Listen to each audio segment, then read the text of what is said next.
يتلو الكتاب مرتلا متدبرا يا نفحة الأبرار هبي نحونا فالمرج زاهر بالجواهر أثمرا واليوم نحفل والسعاد يحفنا. Hazreti Eyyub ala nebina ve aleyhissalatu vesselam iştenirdiňiz. 18 ýyllap ennamy dökülüp sonra diýene risalatyn tekmil etmek üçin Hudaý Taala şefa berýär. 18 ýyl meriçlikde ýaşandan sonra şefa tapýar. Şefa tapandan sonra bir wagt halwetde aglan wetýär. Hazreti Eyyub aleyhissalam bundan sual edipdirle, ey Olahan Peygamber 18 ýyl meriz bolup ýatdyň. Sonra Hudaý Taala sana et kan berdi, çağalan ewrip berdi, nemetler ewrip berdi. Inni näme aglaýan diýenni bir gurrun aýdypdyr ey musulman, bize gerek gurrun.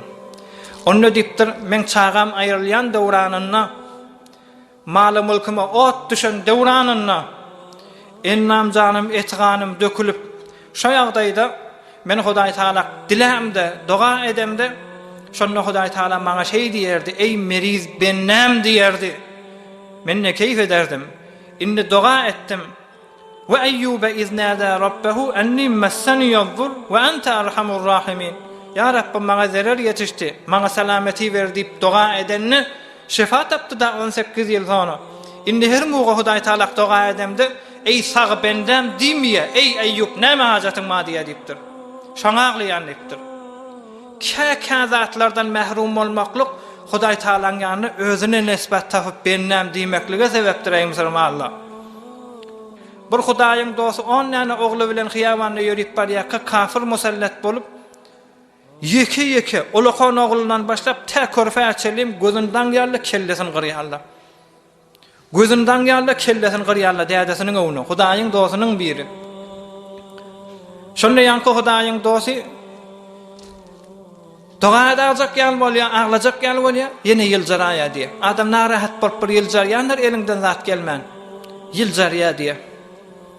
Ahyrky çağasyna, 10-njy çağa körfä ýetenni ýanyňky kafirler diýdi diýär. Nagat birahim atasen. 9 däne çağan gözüň aldyna gözünden alyp kellesini gyrdyk. Qymyllaga sen. Özüňe de Hudaýyň dosy diýip ben, Hudaýyň söýüründe diýip ben. Sen näjere birahim aýtyp gülýän diýdi. Şonda aglamana durdy diýär. Ýanky Hudaýyň dosy. Hudaý bilen gasam bolsun diýipdir. 9 däne çağam damak çalandy. 10-njy damak çalanyny aglap şu gurrun aýdypdyr. Hudaý bilen gasam bolsun. Şu çağalam damak çaljak bolup duran ýagdaýlarda men 70 defa asmany wezep dilejek bolýan. Hudaý tarafdan maňa ses gelýär, ey falany. Hudaý tarafdan hukum şuň sen çağalan hemmesi damak çalınmaly.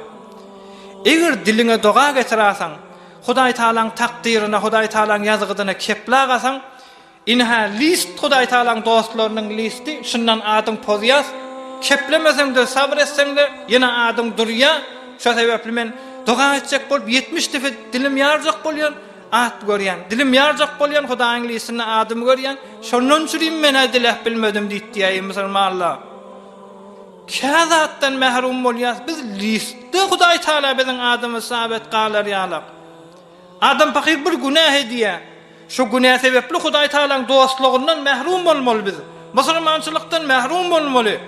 Bir günah we ogul gyzyňdan görýän. Ey musulmanlar, şundan gorkýas ey musulmanlar. Şundan gorkyk ey musulmanlar. Bir günah we benne bilen Hudaý Taalaň arasynda maňa da belli-de, size de belli-de. Ýöne Hudaýyň dostlary aýdyp gidipdir. Hudaý Taala benne bir günah edenne uğruna habar etman bir günahları var. Şu günahını Hudaý Taala zahire edip goýýar, öljek bolany imanly alan şu günah sebepli diýär musulmanlar. Düşünmek gerek şu gurrunlara. Adam bir günah etýär, Hudaý Taalaň dostlugyndan mahrum bolýar. Bir günah etýär, namazdan mahrum bolýar. Emma biz bir günahy edipdir. Şaýat bir çağan gewünde edipdir. Şaýat bir Hudaýyň dosyny edipdir.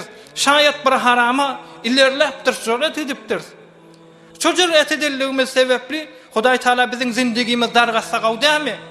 İmansyz geçen bizden. Maşinimiz giden gawdamy, tasadyf edenimiz gawdamy musulmanlar. Biz de şoň kynçylygy bilen günämiz geçiljek bolsa, ýene de öňkü musulmançylygymyzda durjak bolsa ey musulmanlar.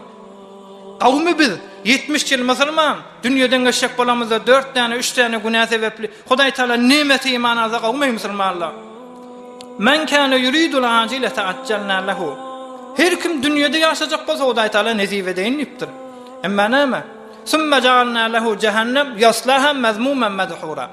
Yani o eden günahlar nerede yolmalypdyr Hudaý Taala?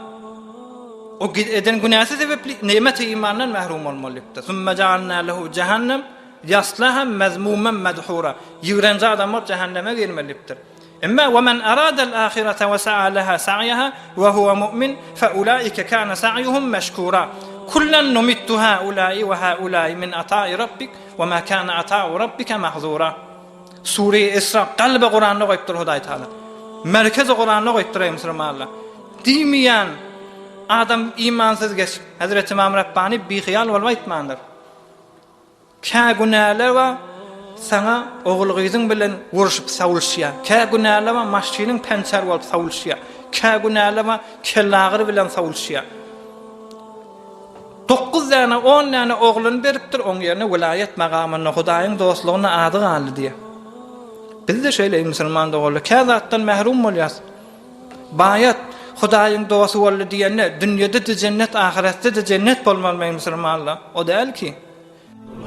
تفتح بالكتاب وأزهر بالآي أشرق زاكيا وتنور لوح كساه الطهر يا لجماله بمدارس التحفيظ